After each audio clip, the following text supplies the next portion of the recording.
let's talk about lying. The science on lying. Do you ever lie? Chances are you do, whether you like to admit it or not. Research shows that people, on average, lie about once or twice a day. Now, this lying, are we good at it? Are we good at telling when other people are lying? These are some of the questions that social scientists have tried to answer. And you may be aware that there are various things that make it difficult to lie because this follows along with discussions about nonverbal communication. To be a really good liar, you don't just have to control your spoken words. You have to, that's actually the easy part, is just saying the words that are untrue. The hard part is getting your body to cooperate so that you don't give little clues that you're not telling the truth, that you're being dishonest or less than honest. And so one thing that can happen is you can have this thing called facial leakage. Love that word. I don't know why. All right, facial leakage. The lies leak out through your facial expressions. Whenever your concealed emotions are betrayed by automatic muscle responses. So your face doesn't cooperate. It conveys something about your true emotions. And involuntary flashes, very quick involuntary flashes of emotional honesty when you're trying to lie are called micro expressions. Micro expressions are getting a lot of attention. In fact, law enforcement are in some areas are starting to get training in recognizing micro expressions. These are little facial mini expressions, facial smirks. You know, smirk is like little smile. That's not a smirk. Smirk is more little expression, and they appear when people one specific type of smirk can appear when people think they're getting away with a lie. When they're like, okay, so you weren't there that evening. No, I was not. And it seems like you're getting away with it. And your little smile comes out. That little smile that can sneak out, that is known as duping delight. Duping means you're fooling somebody. Delight, yay, I'm getting away with it. You know, you can also see this when a child, they try to steal a cookie when they're not supposed to have something. You have one or something, and maybe they've got it in their pocket behind their back. Like, okay, mama, I'm going to my room. And you're like, what is that? Why is that little smile sneaking across their face? I don't know what you're talking about. It's like they let you know they're up to something, even if you didn't suspect previously that they're up to something. So this duping delight, little smiles that can sneak out. Now, other than the duping delight, there are other types of micro expressions. I kind of jumped ahead when I was talking there.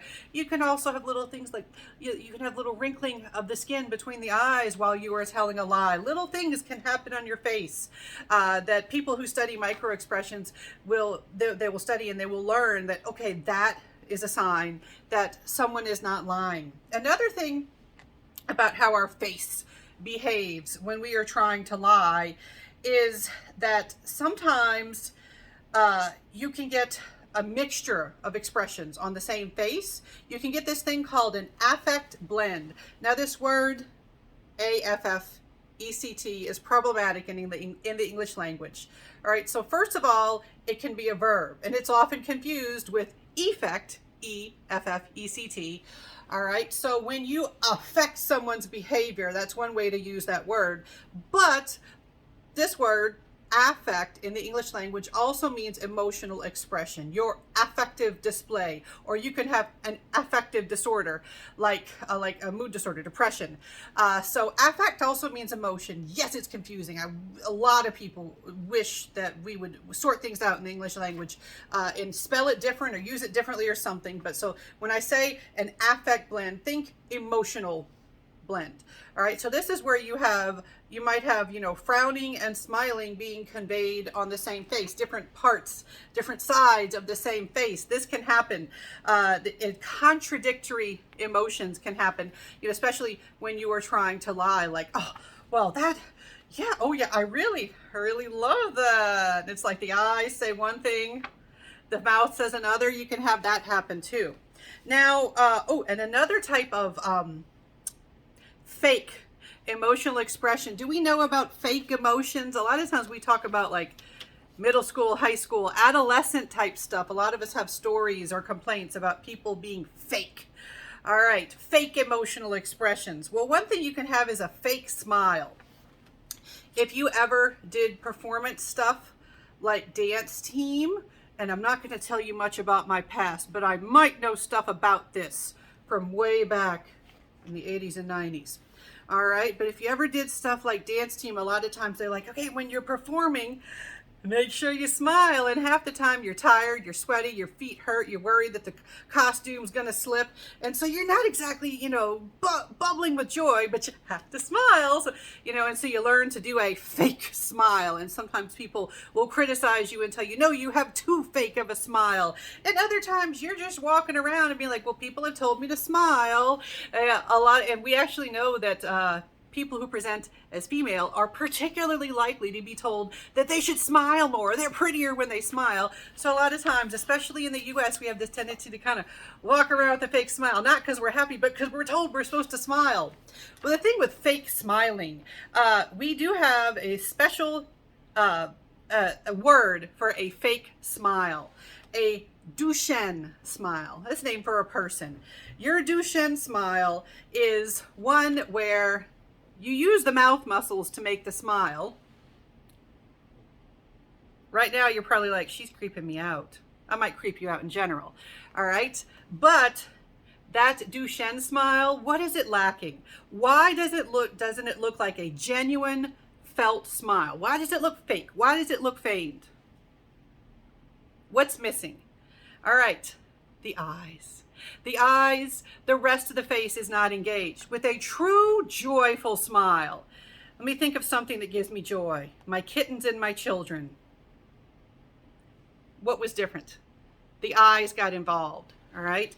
When the eyes get involved, that's more like a genuine smile. And some people learn how to, you know, to do stuff with their eyes to become really good at faking it. But your general average individual, they often don't realize that they're given the Duchenne smile, and people know that that's not a real smile.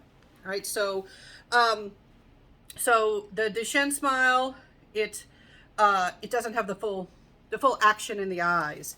Now, sometimes when I talk about this, my students who are fans or who have just watched the show America's Next Top Model or just general fans of Tyra Banks, sometimes they want to bring in smizing. This is not a textbook term.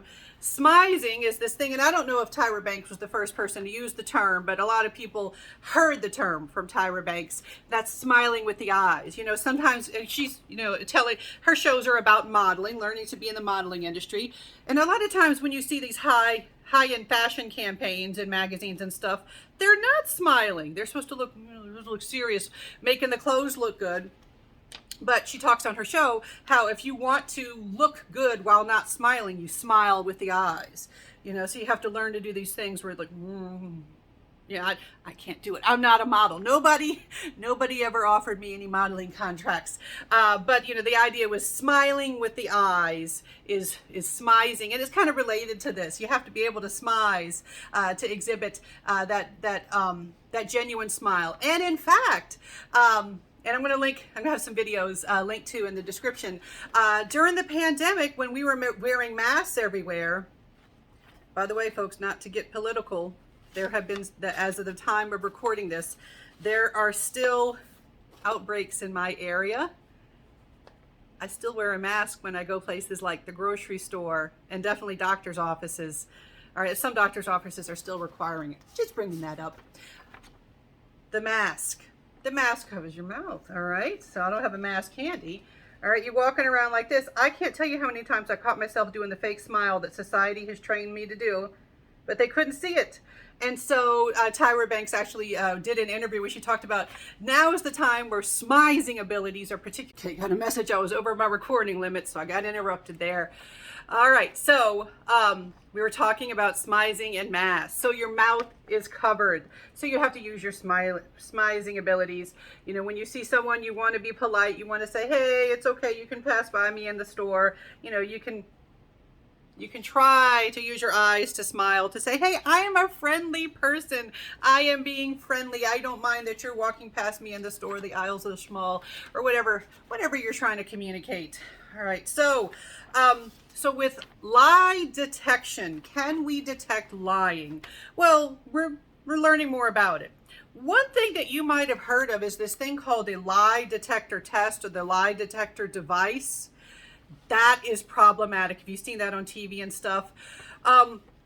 First of all, it's not admissible in court, but they still do it, you know, to either intimidate the suspect, or to sort of give the investigators more confidence about whether they should pursue a particular suspect or a line of thinking or something like that.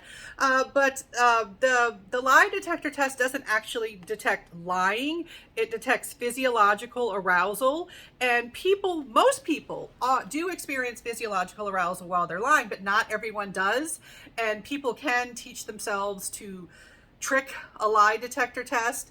And if you're just a very anxious person, you might come out like you're lying just because you're very anxious. There are a lot of problems with the lie detector test. So a lot of law enforcement training is starting to shift towards focus on things like detecting micro expressions and learning about what lying looks like based on science.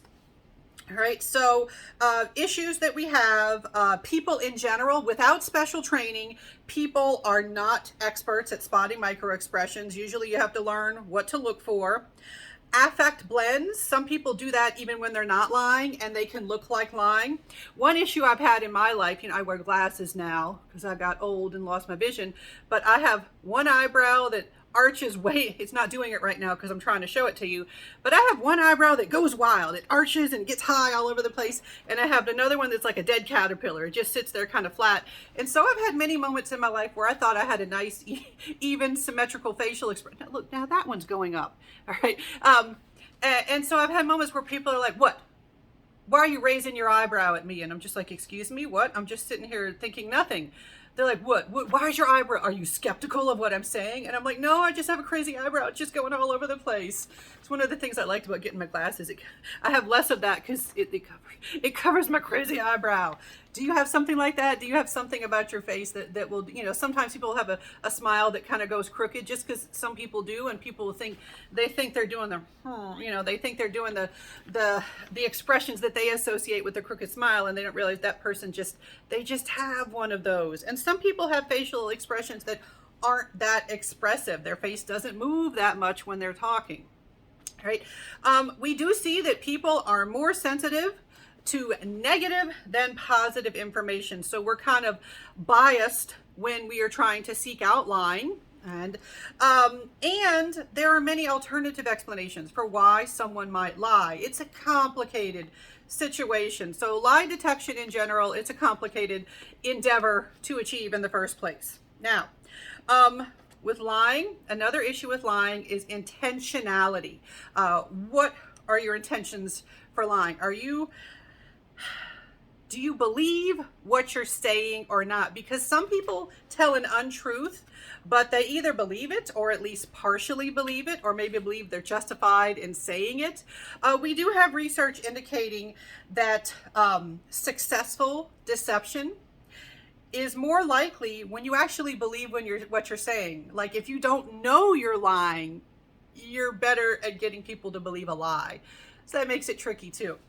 All right, so that's just some simple information about lying and how we try to detect lying.